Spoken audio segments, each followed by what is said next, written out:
for example, although the name is like Merdeka Belajar, it's freedom really. to learn, but then in the regulation you have to take this. It worth 20 credits, for example. You have to, when you say you have to do this, you're not allowed to do that. So many must and no. Then I think education is not there. You have to do this. Yeah, it's not really You freedom. cannot. Yeah, it's not really education. Actually, it's more prescription. There is no. There's no freedom there.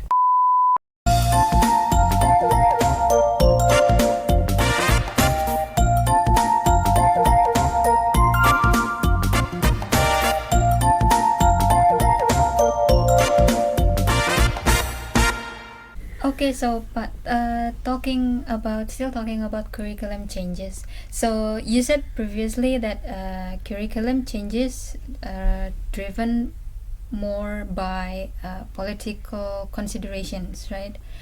And during the curriculum development process, are there like mechanisms for public input?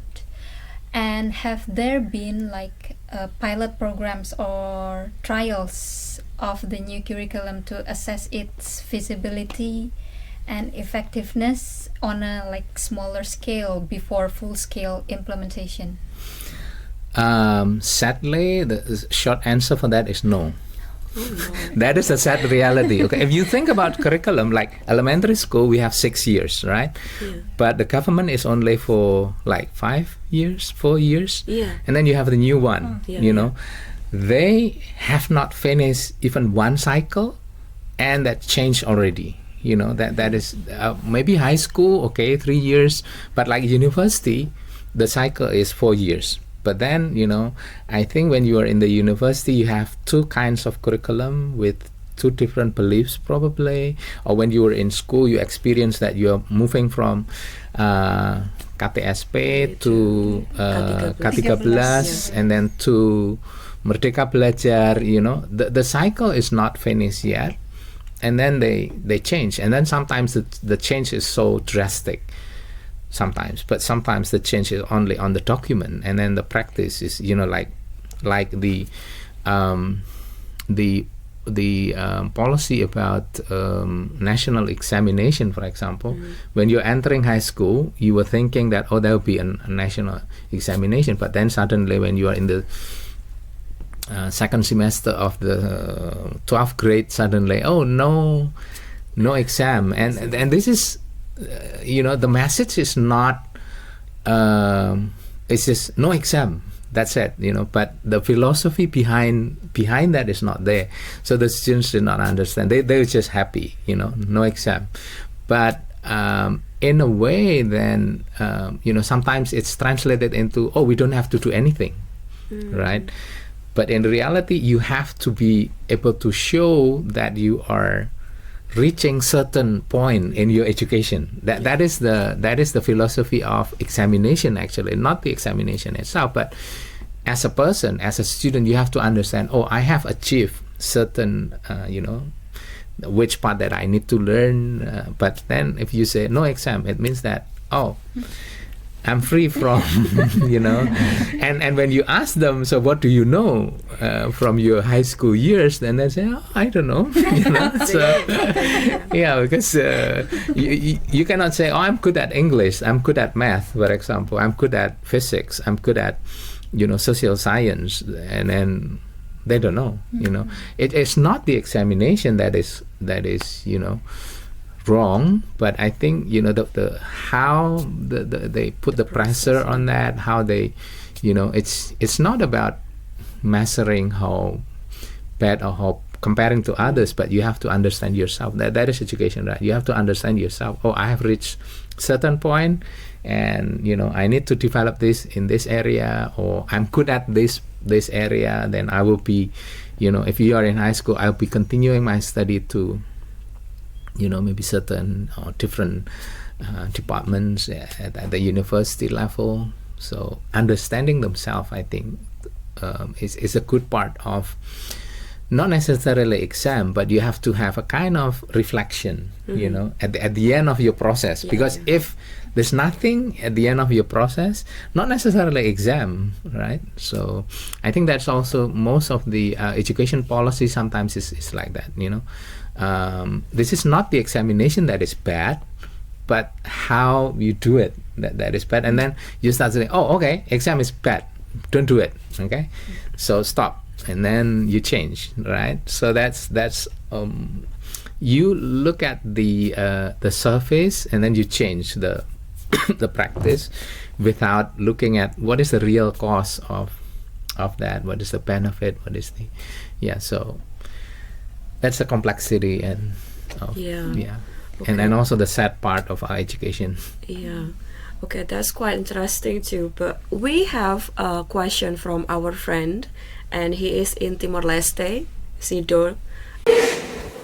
In diverse societies like Timor-Leste and Indonesia, different political ideologies, cultures, and religions may impact curriculum content and its implementation. How do you see or experience the ideological, cultural, and religious influence in shaping the curriculum?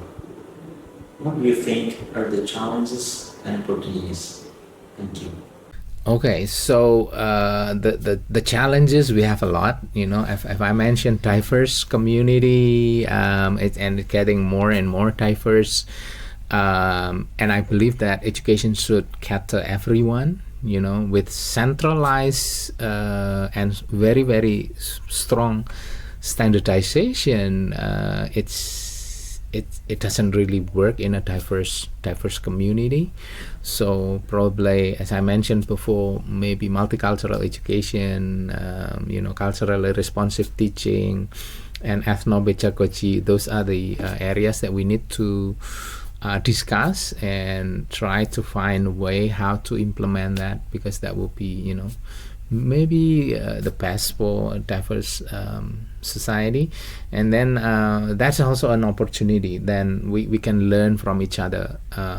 You know, when we talk about culturally relevant teaching, for example, then, you know, the family, the values in the family, the values in the society will inform.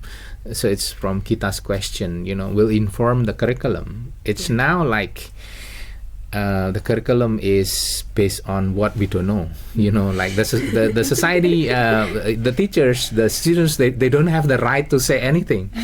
You just like buying, you know, in Indonesian we say membeli kucing dalam karung, right? You'll be given something, right? If you are ordering from online shop, then, you know, the delivery man will ring your bell and then packet, and then drop that on your, you know, front yard, and then laugh, you know, and then you open that, oh, surprise, you know, you have something. So it's really yeah, it's really that's what happening to us, right? As students, I think when you are in high school, when you're in elementary school, you never know, right?